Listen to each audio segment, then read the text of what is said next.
Hello, my name is Dave Strudwick, and it's an absolute pleasure to be with you here today and to share my experiences of leadership around innovation, and more recently and particularly in relation to being principal at Real School, where we focus on turning dreams into reality. In fact, we even have a part of our curriculum that is entitled that. So really what I'm going to be talking about today is around the ability to develop new ideas, new habits, new systems, and creating possibility, whether you're a young person or whether you're as old as me or even older. So looking at the second picture, you can see in front of you there's a tree and a leaf, and you can see it's in black and white. And the really fascinating thing for me around our brains and the way that they work, or one of the many fascinating things around our brains and the way that they work, is that once we start to expect something, once we think we've made sense of something, we really stop looking. And I don't think anywhere is probably more true than that, than in relation to the world of education. But if we start to add a little colour into this, a fascinating thing happens. We start to see something from a different perspective, from a different angle, and that for me is what innovation is all about. For some of you at the moment, you might be looking at this and thinking, well, actually, I can't see anything different than I could before. There's a tree, there's some leaves, but for some of you, you would have noticed there's an owl. And as you look closer in the centre of the picture, you might start to make sense of the owl, its pointed ears, its curved back. I think that's what a good education is all about. It's about adding the colour in. And for me, the process of creating the foundations for innovation, creating the right climate for innovation, is all about how we enable our staff, the people that are going to facilitate the learning for the young people, how we create the conditions for them to take risks, to do things differently than perhaps they've done before. So Ken Robinson in 2006 created an owl, incredibly famous and well-known TED Talk. In fact, I think it is the most watched TED Talk that there ever has been. And what a fitting legacy it would be to his life and the inspiration that he provided, if not only was it watched, but it was acted upon.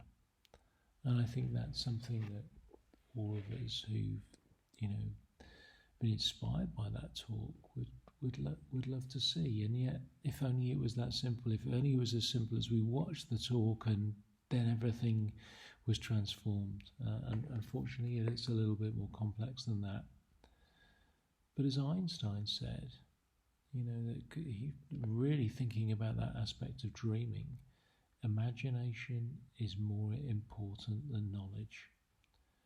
And logic will get you from A to B. Imagination will take you everywhere. And yet, as a teacher, how often do we kind of invest our time in planning, in the detail of things, but without the scope to really stand back and dream? How often do we create that space for children? Do we fulfill the timetable, or do we give them space to imagine and dream? And that's one of the things that we really try and build into our project-based learning approach at Real School, that there is time to dream, there is time to imagine. And I think that's a real strength of the way that we're operating, and one of the things that makes us really distinctive. And that's as true for leaders as it is for young people. If you look at leadership as being about causing something to happen that wasn't going to happen anyway, It wasn't going to just naturally happen. A big part of that is about self-expression. It's about our ability to inspire others, to get excited by something, to see a possibility in something, perhaps even before they see it in themselves. They see, or before they see it in the situation itself. And if we can support leadership to be a natural self-expression, it's not about a course, it's not about trying to be like someone else, like probably I did, if I'm honest, when I was first leading schools. But it's more about how we find that ability, the courage, the confidence just to say what we're actually thinking, what we think is possible, what things could be, and not worrying about getting it right or wrong. We can't say that to the children about it's okay to make mistakes if we don't recognise that that's also true for us as adults. So the big thing that often happens is that we love an idea, we love Sir Ken Robinson's talk, but then what changed? How do we move to a point where we feel confident to start, and then that we iterate? I love this picture of Edith, the girl in the white poncho, surrounded by friends the moment after she had done a presentation and a talk to others. And you have to have that courage to stand up and say something, or to write something down, or to share it with others.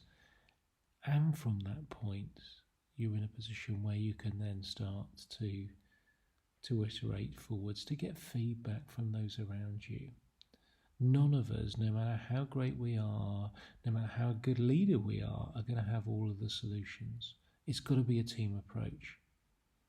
And whether you're 10 years old, or you're 30, or you're 50, or you're 60, or 100 years old, the wisdom that comes from a group is something that really is a joy to behold. And that's something at Real School I definitely feel is a strength of the way that we operate.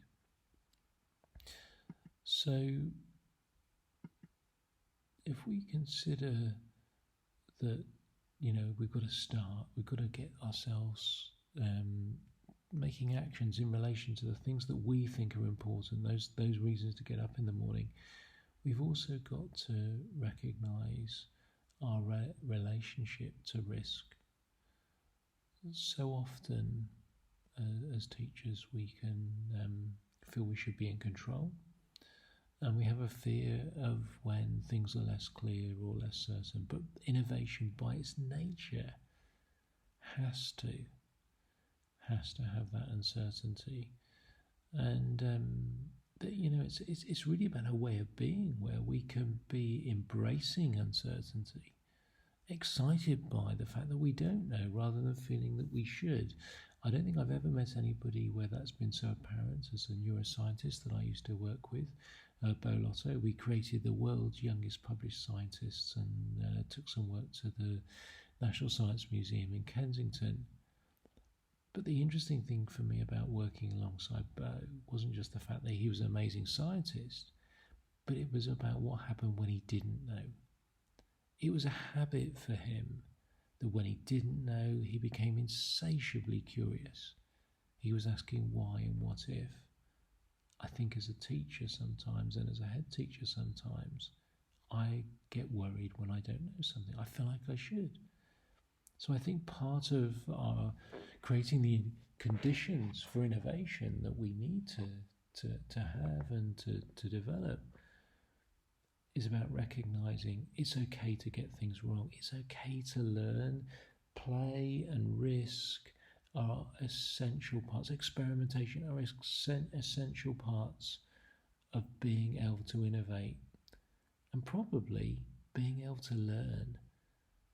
And I think one of the ironies is that sometimes schools are not geared so much towards learning as we would want, and certainly the learning of adults. So part of this presents this opportunity, this challenge to transform. And if you look back over, 2020 and the unfolding issues around COVID, I think one of the things that we could really clearly see was that, suddenly things had to change. Dramatically, things had to be changed. But I think if we're honest about it, there was an incredible reaction all across the world. There was rapid change. Digital became a necessity and a new approach. And there was huge uncertainty in the world. But where I think people who then really started to move towards was the fact that, well, maybe there could be a blend. Maybe there's a possibility to live with COVID, and maybe we could blend some of these good things that happen for us, but also hold on to some of the things that we longed for from the time before. And how do we actually recreate those things? How do we get to meet our emotional needs, the need for intimacy, the need for attention, for status, for meaning, for social connection? How do we create those in a very different kind of world? So what's now possible? What's possible for learning now that wasn't just 12 months ago? And rather than just reacting to COVID, I wonder if we use this as a catalyst for considering what is possible. How do we learn differently as we move forward? I think it's important, as we look at transformation of learning and transformation of education, that we also recognise that transformation is age-old. It is not something that is new. Transformation is something that is a necessity. It's about our ability to learn. It's about our way of being. It's not about incremental change. It's about a complete paradigm shift. It's about that moment when you're just so excited, you can feel the possibility, and then new habits unfold from that. It's about a culture developing. It's about ripples. The stone being thrown into the pond, and those ripples moving towards the edges. And sometimes those will have a very observable effect, and at others it might not be so observable straight away. But I genuinely believe the time is now. It always has been and it always will be. We've got to focus on this moment. We've got to make the most of this moment. Oh, I love in this picture, you can see the little girl Louise and her talking to her younger sibling and her teacher. What you can't see in the picture is her talking to about 30 other people in the room, children and adults, and it's a beautiful, beautiful moment as she talks about her family. She's sharing her family tree. And sometimes I think when we look at innovation, there's a danger of discrediting all the wonderful things that have happened before. But we also do need to think differently. There's a real tension there between valuing the past, valuing who we already are, but having that confidence to walk differently. And an essential ingredient of that is about diversity. Diversity in the whole natural world gives us opportunities for thinking differently. Without diversity in nature, you literally die out. But I feel within education, we've moved towards a situation where we don't see it as a natural necessity. We don't see the time for diversity as now. We fear and we sometimes seek safety. We've got to learn to be on the front foot and to look at diversity in our teams, to be able to embrace the different ideas, to connect the different ideas with creativity, and to move from yes but to yes and. And if quality, is something that inspires you, I mean, it certainly inspires me. It's age old. It's about producing something beautiful, something that stands out. It might be something that's diverse. It might be something that's about telling our story around the campfire. The quality of something that makes us, the hairs on our arms or the back of our necks stand out. And I think being able to get to real quality, that is something that's age old. But learning to do that in different ways and relearning to do that in a school is so important, because if you're trying to just cover the curriculum, you're not going to get to beautiful work. You're not going to get to that outstanding quality. You need time to do that. When we created the world's youngest published scientists, we had to lose a lot of the curriculum, but we basically had 9 and 10-year-olds working at a level that was at a master's level. They became published in an academic peer-reviewed journal. And what I'm seeing at real school is similar quality children working at outstanding levels, because we're not covering everything, but what we are covering, what we are learning, is to make something beautiful, to redraft, to use feedback, to use that project-based approach.